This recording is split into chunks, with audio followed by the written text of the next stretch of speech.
what I want to do is I want us to walk through this text together because, again, there's an internal construction in this text that is just really important for us to see. So you have a Bible in the pews. Get a Bible that's handy. Turn, if you would, to John 9, the Gospel of John, the 9th chapter.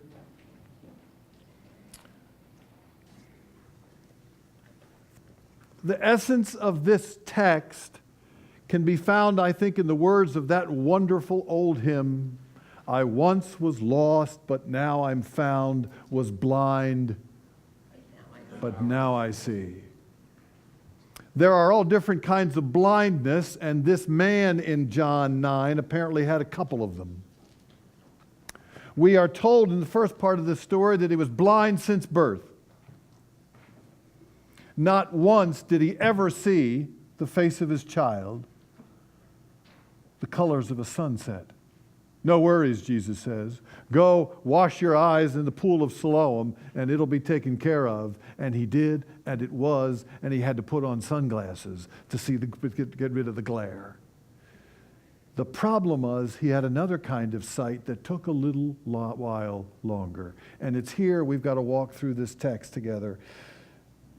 He gets his eyes sighted, and the Pharisees come. Take a look at verse 10. They kept asking him, how are your eyes open? And he said, a man called Jesus. Notice that word man, because it will change in a couple of verses. A man called Jesus made mud, spread it on my eyes, and said to me, go, and I did, and he was. And then the Pharisees get involved. Take a look at verse 17. The Pharisees asked this blind man, what happened to you? How did it happen? How were your eyes open? And he said, the guy was a what? A prophet. Notice what John is doing. It's going from man to prophet. And then this guy will witness to what happened in his own life. Take a look at verse 32. Never since the world began has it been heard that anyone opened the eyes of a person born blind, if this man were not from God. You see what John is doing? Going from man to prophet to somebody from God. And then finally in verse 38, this man uses one of the most exalted words for Jesus in John's gospel. He said, Lord, I believe. You see what's going on? The real power of this story is not physical sight. It's spiritual sight. This guy gradually came to see Jesus for who he was. A man brought me back to sight. Just changed to I saw the face of God. And all the while, what's going on to this man is compared in this story to what's going on to the Pharisees. We've got to go back. Take a look at verse 16. This guy has just experienced physical seeing, and the Pharisees said, this guy's not from God. He doesn't keep the law.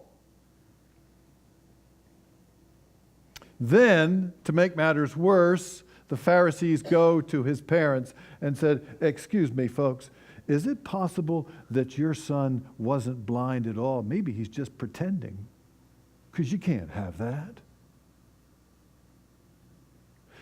And then the Pharisees go to him, ask him what's going on. Take a look at verse 26. They said to him, what did he say? What did he do to you? How did he open your eyes? And he answered them, I've already told you and you won't listen. Finally, the Pharisees have had it. Take a look at verse 32 and following. The man said, never since the world began has it been heard that anyone opened the eyes of the blind. If this man were not from God, he could do nothing. What did the Pharisees say? You were born entirely in sin, and are you trying to teach us? And they drove him out. The Greek word is ekbalo. They pushed him out of the way.